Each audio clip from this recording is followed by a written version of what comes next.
Odatda Buxorocha osh sofiy 5 soat davomida mana shunday maxsus mis qozonlarda tayyorlanadi.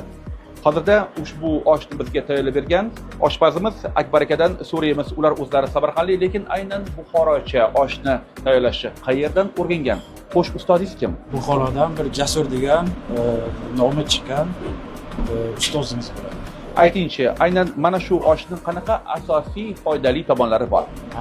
Bu sofiy oshni Buxorocha degan aytgani, bu hammasi harga, bo'ga pishiriladi.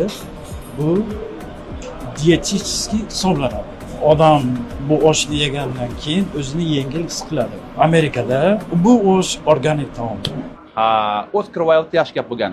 Hech qachon kasalvand doktorga va ozg'in oshpazga ishonmagin deb. Lekin bilasizmi? Men sizga ishonaman. Rahmat.